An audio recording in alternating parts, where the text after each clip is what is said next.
Hello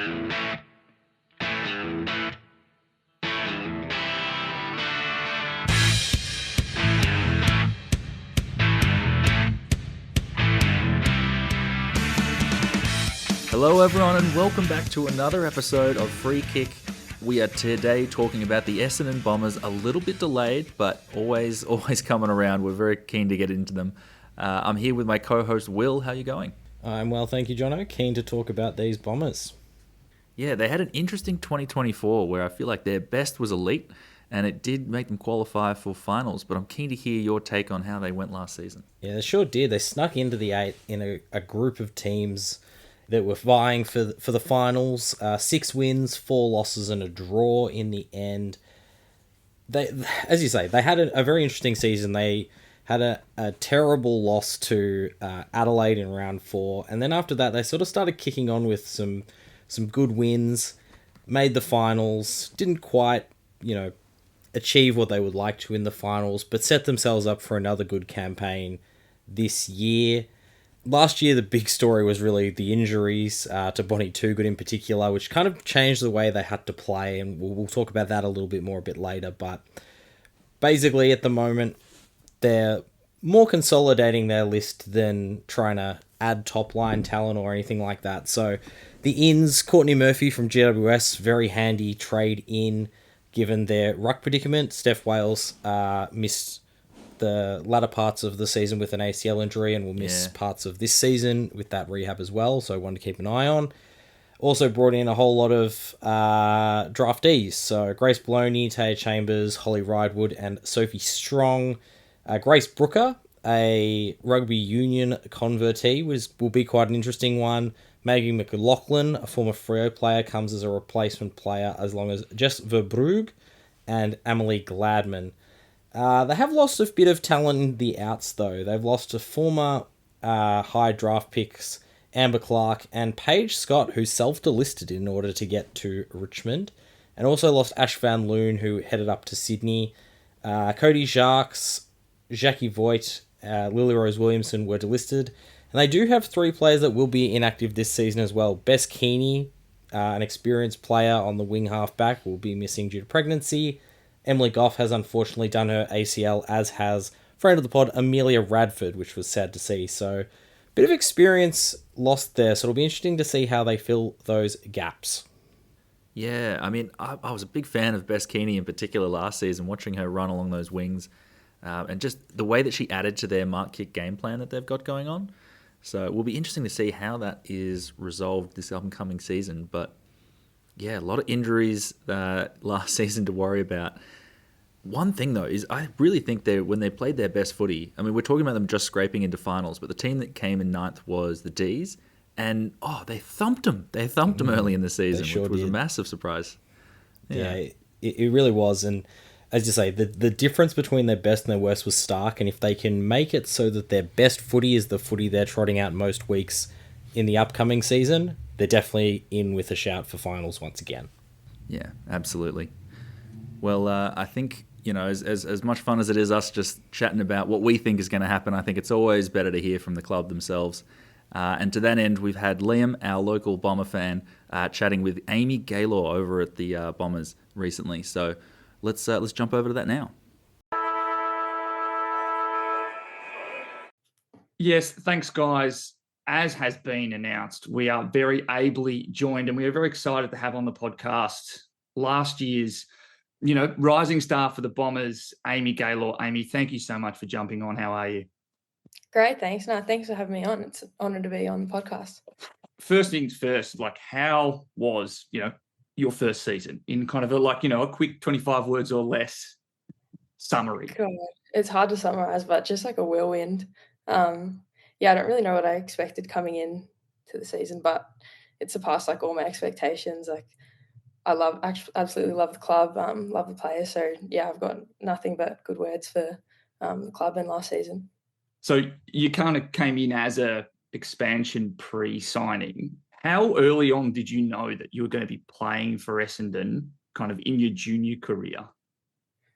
Honestly, not that much before it got announced. Obviously knew that Essendon had that expansion pick, but yeah, I was still kind of interviewing with other clubs, and yeah, I'd spent a couple sessions with their VFLW team, but yeah, it was kind of not really till the end of the year that I had like a serious interview with Essendon. They kind of sat me down and said they'd love to pick me up. So yeah, it probably would have been like October, November, the draft year that I kind of found out. So yeah, there was always like an inkling, but it wasn't really set in stone until end of the year. And you were kind of played junior footy in the area, played for Strathmore and Calder. Are you a Bombers supporter, or have your allegiances now had to shift? I definitely wasn't a Bomber supporter growing up. I was a Bulldog supporter. So yeah, it took Fair enough. That's the other Western Suburbs team that's acceptable. Yeah, exactly. It took a while to convince the family to swap to Bombers. But yeah, it's actually a weird alliance. Like my mum actually worked for Essendon for 7 years. So yeah, like I'd been around the club a bit growing up, and did I'm not sure if you heard of the Danaher squad. Yep. That was at Essendon as well. So yeah, I was around the club a little bit growing up, but definitely wasn't a Bombers supporter, but switched now. Yeah, good. That's excellent to hear. Now, in terms of arriving at Essendon, you were tasked pretty early on with a position switch in defence. How much had you played as a defender, as a junior, and what was it like first preseason? Like, yeah, we're going to throw you down back to get you some game time. Yeah, it was. I honestly got thrown in like all positions, even throughout the preseason. I actually trained with the forwards for the whole preseason. Even better, even easier for you. Yep, yeah. And it wasn't until the day of the intra-club, Natalie Wood, the coach, came up to me and said, "We've got a couple injuries. Would you mind playing back for that intra-club?" And I was like, oh, God. But to be honest, I probably was more comfortable in a backline position than forward. I came from basketball, netball background, and I kind of always found, I guess, the defense part of the game easier. But yeah, we always joke about it now, but she kind of did throw me around a bit in the first season, which looking back on now, I actually really appreciate. I've been able to build that versatility. In my junior years, I kind of was only in the midfield. So to kind of get that experience in different roles has definitely helped me to be a better player now. Yeah, and hopefully that can transition kind of this year and going forward. In terms of the player on the list at the moment that's probably had the biggest impact for you last year, is there one that kind of stands out? You obviously had some very experienced players alongside you in defence and in the midfield. Yeah, I'd probably say definitely first half of the season was Maddie Gay. We kind of play similar roles, but yeah, she came in the same time as me, so we're kind of both newbies in a sense. But yeah, just her experience, and she's just got such a wise head on her. Like listening to her in meetings, kind of always challenging the coach, like looking at it different ways. But yeah, she was always open to chat, open to give advice. But yeah, I definitely really looked up to her. And then even down the field, Bonnie Too Good as a captain.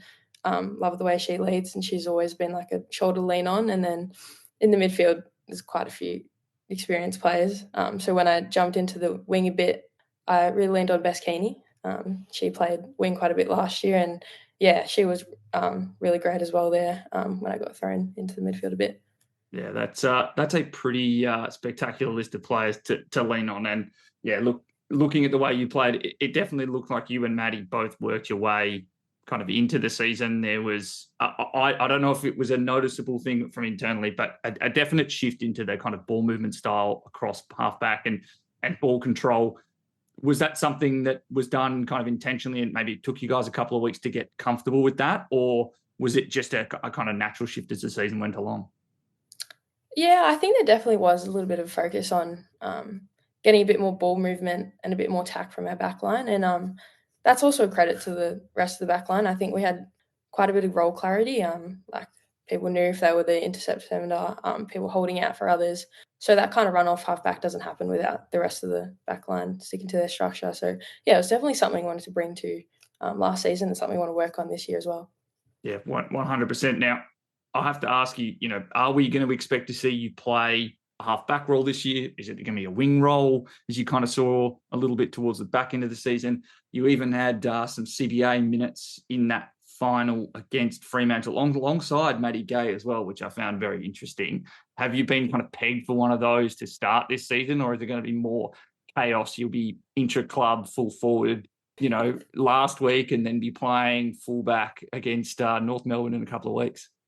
Yeah, well, honestly, I can't say that where I'm training pre-season will correlate to where I'm going to play in season or based off last year. But yeah, I have been training a bit in the midfield this pre-season, which has been good. We've been trying, I guess, different combinations all over the ground. We've got so many new players, so just seeing where they fit in. But yeah, I think it's still very open to where I could play this season. But yeah, I quite like being that person that not so much like a fix-it player, but yeah, if wherever the team needs me, I'm happy to play.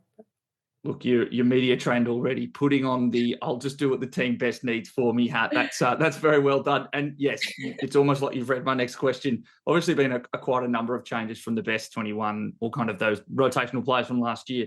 I think most notably in the forward line, losing Paige and Amber Clark, obviously going to leave some gap in game time and in goal scoring. There's obviously been a whole host of names that have kind of popped up coming into the team this year, particularly in the draft. Has there been one or two that have kind of most impressed you at training? Yeah, I'd say they've all come in and impressed. To name a few, definitely Grace Bellany. I think we're starting to see the difference when girls start playing at such a young age. She's just so skillful.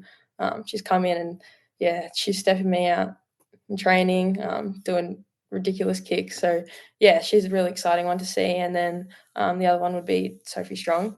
I think she's just, we'll call it the little whippet. Yeah, she's just such a little whippet, a little rocket, kind of attacks every ball. And although she's small, she's quite strong and quite feisty. So, yeah, she brings quite a lot of energy wherever she'll play. But, yeah, them two have been really exciting. But, yeah, I think we've had 9 new ins, so all of them have brought something different to the team and a whole different look for this year.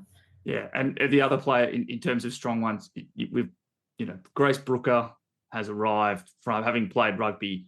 Have you had to be tackled or try and tackle her, and is it as rough as I'm anticipating it will be? She holds back in training, you can tell, but yeah, the few times I've been tackled, she's literally grabbed me and my legs have been dangling up in the air. She's so crazy strong, and you watch her in the gym, God, she's watching her bench squat. Yeah, she's just come from rugby, like a whole different level of strong. But yeah, it'll be interesting what she brings to the field. But yeah, she could absolutely boulder through all of us. Very, very keen to see that. I'm imagining Vicky Wall type operator, just on that pure strength point. Another player that you did mention that unfortunately we won't get to see this year is Bess Keeney out on the wing.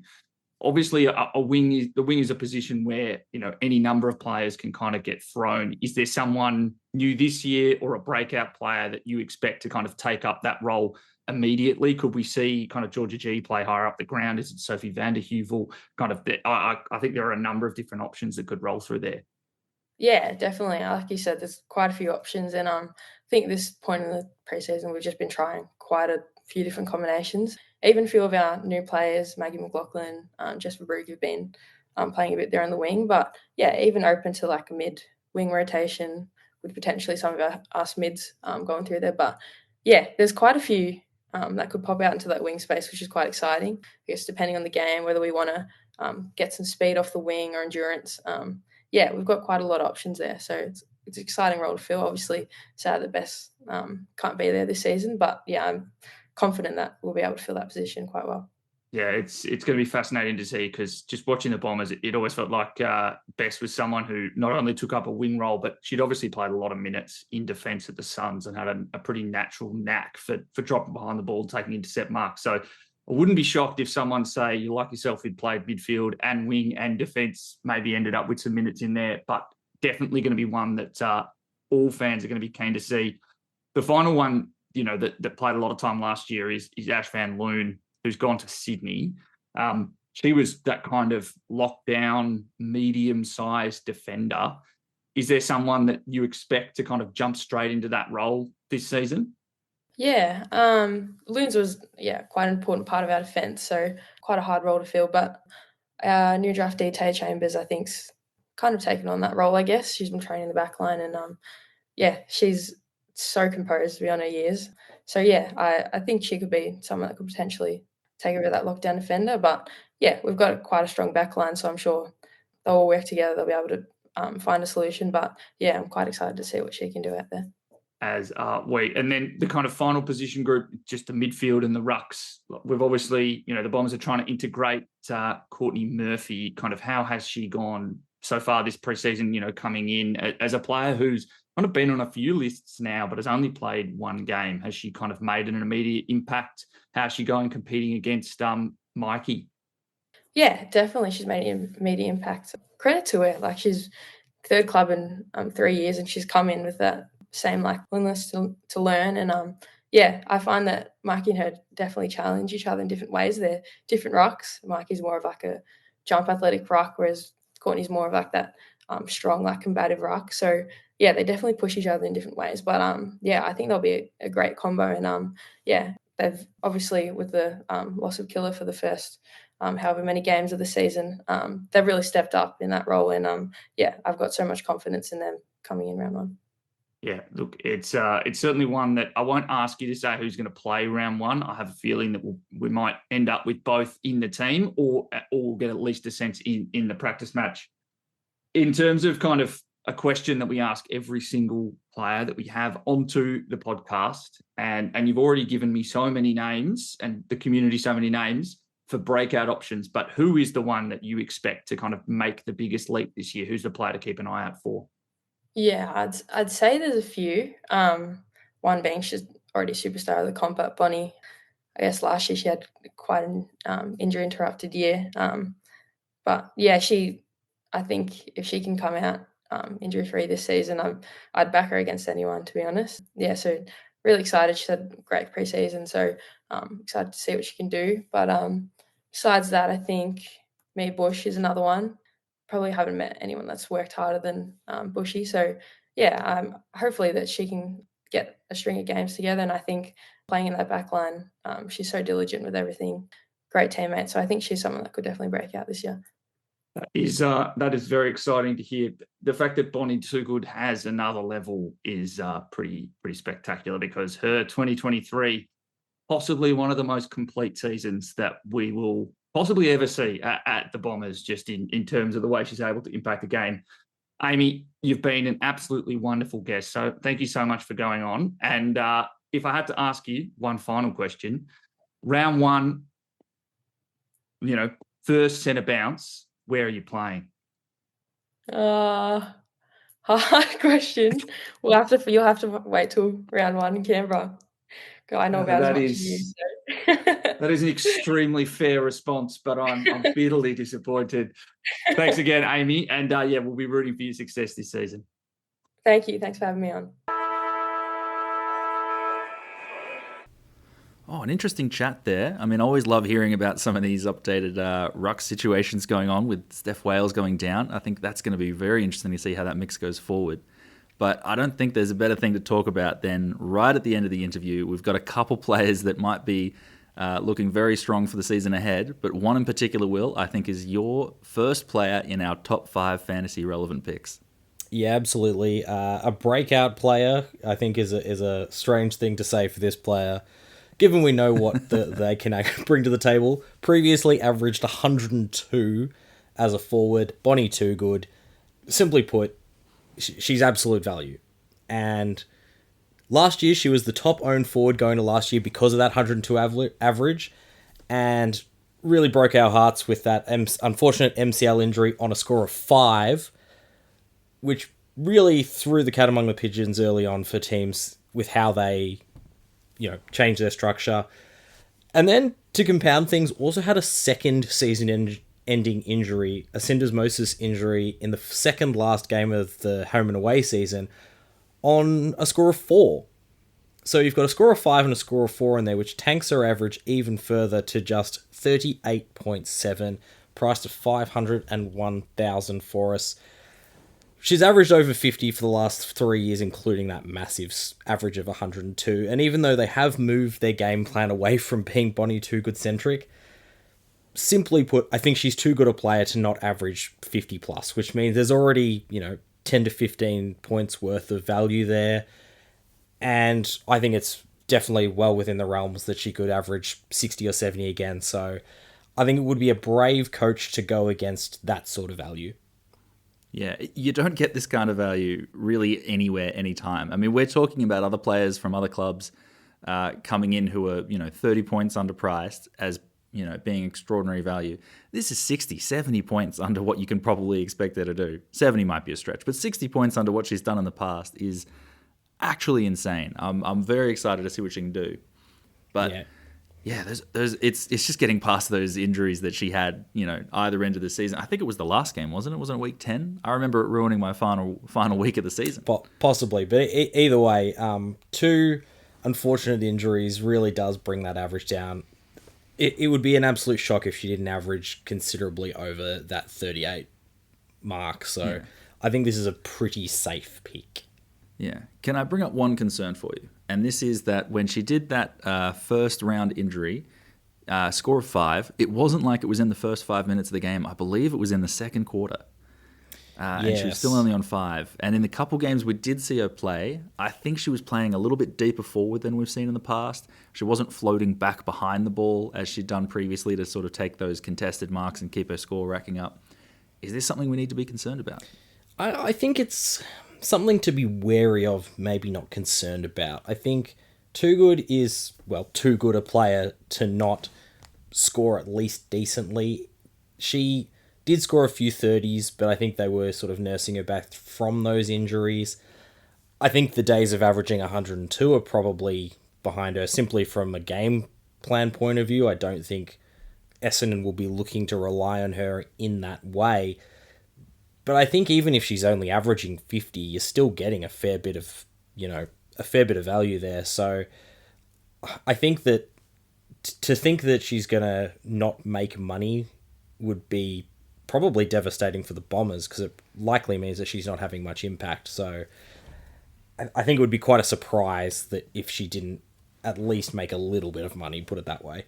Yeah, I think probably the easiest start we're going to have this season, and we probably just need to temper our expectations from that 102 we once saw, because that's just incredible, but challenging to reach. For sure. And so for my number 2 player, I've picked Maddie Gay, which is basically the player that Essendon went, all right, we can't focus all of our game plan around Bonnie Toogood. We'll now focus it all around Maddie Gay. So Maddie Gay is the most expensive defender in the game, priced at $1,065,000. Averaged 82.3 last year. It was an elite campaign, All-Australian in her first season at the Bombers.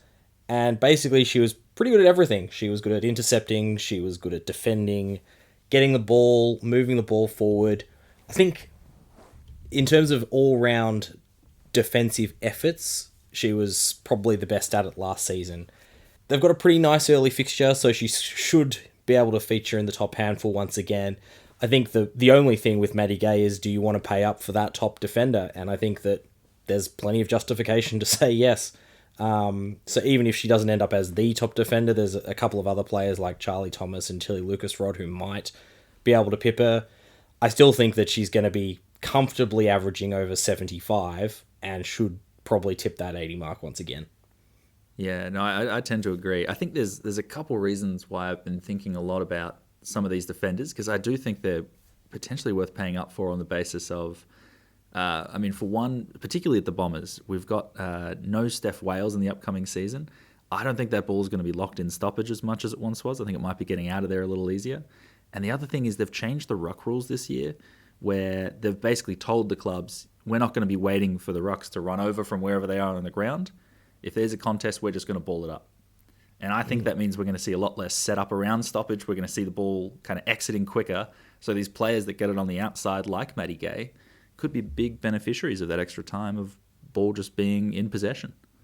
Yeah, absolutely agree. And that's a great segue into my number 3 player, which is Courtney Murphy, who is an interesting player for us because Steph Wales is going to likely miss the first month to 6 weeks of the season just due to her ACL rehab, which means that they need to fill in that ruck spot, the Bombers, and Courtney Murphy has been brought over from GWS to do just that. As we heard from Amy Gaylor, it's likely to be her mixed with Matilda Dyke, but with 120 1,000 more on top of the basement price in Matilda Dyke. Courtney Murphy's the one I like the look of. Young player, played one AFLW game with a enormous score of 6. So don't get too excited about her previous AFLW form in fantasy terms, but simply put, she's a raw athletic prospect and being priced at 300,000k, so basement price, and likely to play early in the season. She basically only has to average 30 to 40 to make you a fair bit of money. And in a first ruck position, which she's never really had, GWS have often run multiple rucks, and obviously she only played one game there anyway.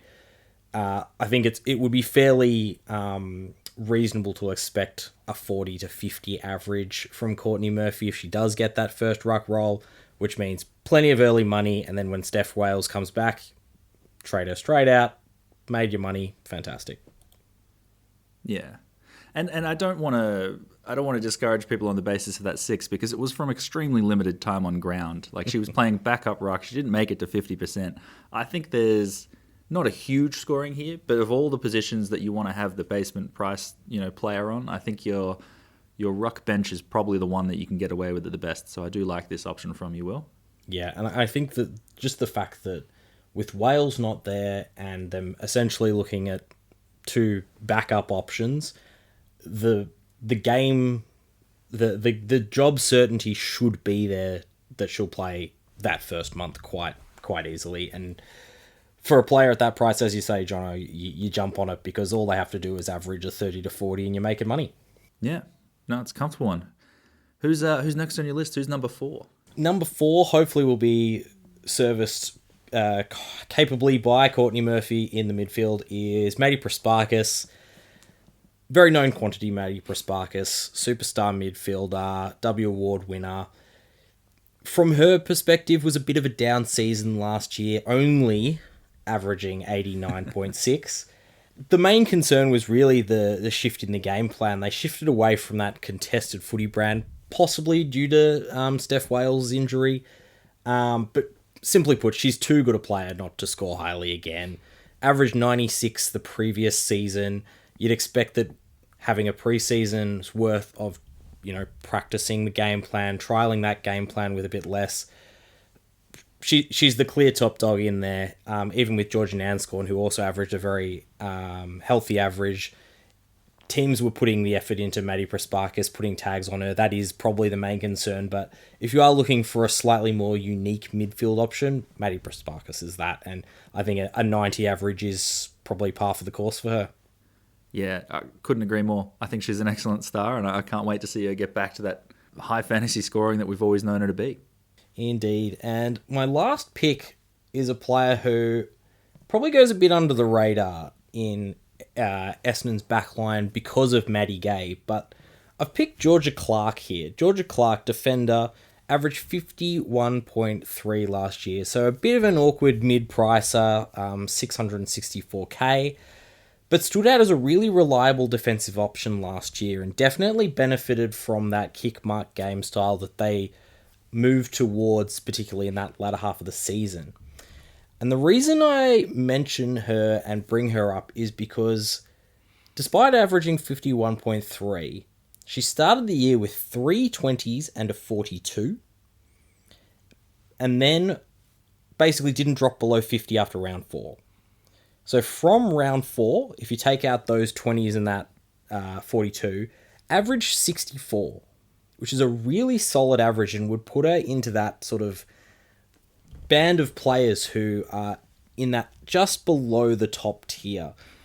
And if she is going to, average that 64 once again, that suggests she could be at least 10 points underpriced. So it could be a really interesting one if you're looking to save a bit of money and get an underpriced player who could average around that premium option. Yeah, that's a really unique thought. I don't think I'd really considered her until you put her on this list. I mean, if we're talking about a lot of the outside ball at Essendon, I mean, we're looking at players like Bess Keeney, who are no longer there. The amount she, had that ball on the outside last season, she's no longer there. I think Georgia Clark could be one that steps up and takes a little bit of that ball as well. And it's quite an interesting one because we talked a lot about Gab Pound in the Carlton episode, who's only priced 6k cheaper for probably a less reliable role. It's one that's really got me thinking, because you can, save yourself, 100,000 if you go from Emma O'Driscoll down to her for possibly a very similar score. It's quite an interesting one that's got me thinking about my backline structure, I'll be honest. Yeah, it's a tough line, and one which I think of all the lines, it's the one we don't have the most obvious value on it. So it's definitely one that I'm going to be looking into a little bit more. And it's probably in a similar area to what I'm looking at for the host special on this episode, because whilst not a defender, I am looking at a player that I think could get a little bit more ball on the outside this season, and it is Brooke Walker. So Brooke Walker is a midfielder priced at $7.86 and averaged a little over 60 last season. She is pretty much that fourth midfielder at the moment for the Bombers. Obviously you've got the big three in Prasparkas, Nan Scorn, and Steph Kane, who have been doing the majority of time in there. But Brooke Walker very clearly next. And interestingly, if you look at the next two on the list for midfield minutes at the Bombers, Amelia Radford is one who was there, now done her ACL, who won't be playing this season.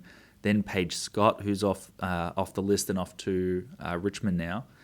So I think it's an interesting one where, a lot more opportunity in that midfield. But also when she's not playing in the midfield, I think she's going to be doing a lot more running on that wing and could be used as an outlet for those kicks where previously Bess Keeney was doing it. So I think an opportunity sort of in whichever position she's in, she's going to be doing, a little bit more prominent of a role. We know she has the capability of scoring a little bit higher. Last year against Sydney, she scored 104 off the basis of, I think it was 11 tackles being the main part of that. And really that was due to a tag that was run on Maddie Prasparkas by Tanya Kennedy. And it just kind of gave her a little bit more impetus to show what she can do. So I'm hoping we can see a little bit more growth this season from her. And we might be able to see maybe a 70, 75 plus average. Yeah, really interesting one. And the only thing really is the awkward pricing, I guess. Otherwise, I really don't mind it. This is one that maybe like the day we get a draft game, I think that's the first thing. This is the sort of pick I'd be looking at very strongly. It's a challenging price point in the classic game that we've got going at the moment. But, if this is a role that's sort of a bit more apparent in the practice games coming up this weekend, could be an interesting one to keep an eye on. Very good. Anyway, I guess that'll do us on the Essendon episode. Very excited to keep going with our club preview series for 2025, and tomorrow we'll be talking about the Port Adelaide Power, who were a bit of a fast finishing side last season with some incredible games. Before we wrap up though, Will, any predictions for how the Bombers are going to go in 2025? I think they'll probably slot into the bottom half of the 8 once again. I think they've got too much talent to slide much further, and a full season from Bonnie Toogood would definitely help. Yeah, it'll be incredible to see her in action again. So probably the first player aside from maybe Ebony Marinoff that I popped in my side once the game opened. So will be exciting to see her back. Anyway, we'll catch you again tomorrow, everyone, and thanks for listening. We are Free Kick W Pod on Twitter and Instagram if you're looking to follow us, and also on YouTube if you wanted to subscribe there. And our article on the Essendon Bombers is also out on our Substack, so definitely worth taking a look there as well. Thanks for listening, everyone. We'll catch you next time. See you, everyone.